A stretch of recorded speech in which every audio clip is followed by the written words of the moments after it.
Welcome back to our new lesson how much এবং how মেনির ব্যবহার আজকে আমরা শিখব। সো মাচ এবং মেনি এই দুটো খুবই কনফিউজ করে।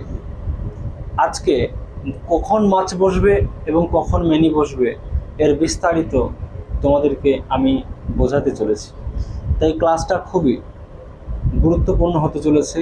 শেষ পর্যন্ত দেখবে মাচ এবং মেনির সমস্ত ডাউট ক্লিয়ার হবে। সো আমি বোর্ডের মধ্যে চলে যাচ্ছি। তোমরা অবশ্যই দেখতে পাচ্ছ যে সেখানে কিছু ছকবন্দি করে একটা চার্ট দেওয়া আছে এবং কাউন্টেবল, আনকাউন্টেবল এবং দুটো এক্সাম্পল দেওয়া আছে। এই তিনটে থ্রুতে আমি আজকে হাউ মাচ এবং হাউ মেনির সমস্ত ডাউট ক্লিয়ার করতে চলেছি। কোনটা কারেক্ট আর কোনটা ইনকারেক্ট হবে এটা জানার আগে আমাকে প্রথমে জানতে হবে মাচ এবং মেনিটা কি। First of all we have to know what is much and what is many. So part of স্পিচের আমরা 8টা পার্ট পেয়েছিলাম: noun, pronoun, conjunction, interjection, adjective, verb, adverb, preposition etcetera. এই যে আমরা পার্ট অফ স্পিচের 8টা ভাগ পেয়েছি, তার মধ্যে প্রথম যে ভাগটা আছে সেটা হচ্ছে নাউন। কি বললাম? নাউন। এবার নাউন দুই প্রকার আছে, একটা হচ্ছে কাউন্টেবল নাউন, একটা হচ্ছে আনকাউন্টেবল নাউন। যে নাউন গোনা যায় তাকে আমরা কি বলবো? Countable noun. আর যে নাউন গোনা যায় না তাকে আমরা কি বলবো? Uncountable noun. পেন, এই পেন একটা কাউন্টেবল না আনকাউন্টেবল? কাউন্টেবল। আচ্ছা, রাইস আনকাউন্টেবল। স্যান্ড, বালি। Water, boys, girls. মনে রাখবে যে নাউন গোনা যায়, যে নাউন গোনা যায় আই মিন কাউন্টেবল নাউন হয়, তার আগে সবসময় আমরা মেনি কথাটা ব্যবহার করব। যে নাউন গোনা যায়। আর যে নাউন গোনা যায় না তার আগে আমরা মাচ ব্যবহার করব, আই মিন ওটা হবে আনকাউন্টেবল নাউন। এবার দেখো, কারেক্ট ইনকারেক্ট মানে হচ্ছে ভুল আর কারেক্ট মানে হচ্ছে সঠিক। এর আগে আমরা কি বসাবো?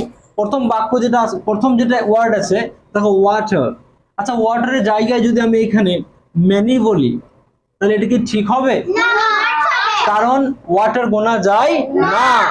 যে নাউন গোনা যায় তার আগে সবসময় কি বসে? মেনি। আর যে নাউন গোনা যায় না মাছ। তাহলে এটা কি হবে? মাছ। বয়েজ কি হবে? মেনি। লাভ, ভালোবাসা গোনা যায় তাহলে কি হবে? Much. Boys many. Sorry, books কি হবে? মেনি। Milk much. আচ্ছা, বার্ডস মেনি। এবার দেখো মানি,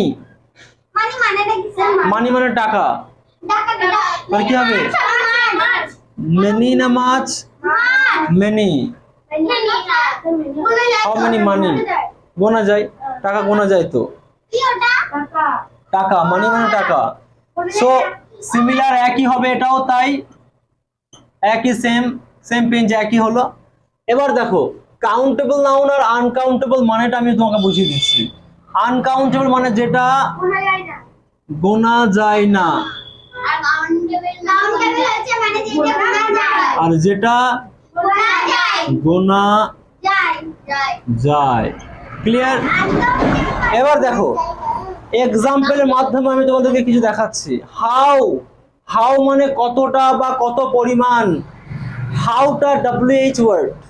WH ওয়ার্ডগুলো সবসময় কিন্তু WH দিয়ে আরম্ভ হয়, কিন্তু ব্যতিক্রম হাউ আছে, এর কিন্তু WH দিয়ে শুরু হয় না। তাই হাউটাও কিন্তু WH ওয়ার্ড ফ্যামিলির মধ্যে পড়ে। কথা বুঝতে পারছো কি বললাম? WH ওয়ার্ড কোনগুলো? Who, which, where, when, whom etcetera.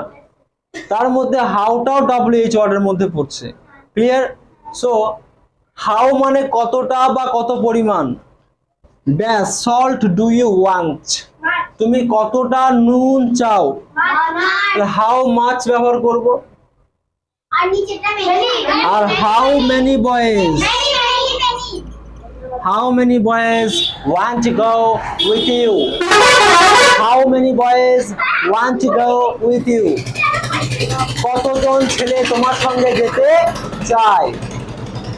তাহলে মাছ এবং মেনির সমস্ত ডাউট ক্লিয়ার হলো?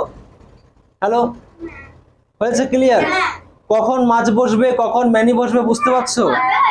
আচ্ছা, তাহলে তোমরা ভালো করে ক্লাসটা অ্যাটেন্ড করার পরে আমি তোমাদেরকে কিছু প্র্যাকটিস করতে দেবো, দেন তারপরে বুঝবো যে হাউ মেনি এবং হাউ মাছের ব্যাপারটা তোমরা শিখেছো। তো আজকের ক্লাসটা দীর্ঘায়িত না করে এখানে শেষ করলাম। সঙ্গে থাকো আমার তোমার প্রিয় চ্যানেল উত্তরণ ইংলিশ কোচিং সেন্টারের সঙ্গে, দেখতে থাকো নতুন ভিডিও। আপাতত ধন্যবাদ, thank you very much, have a good day, tata, bye by.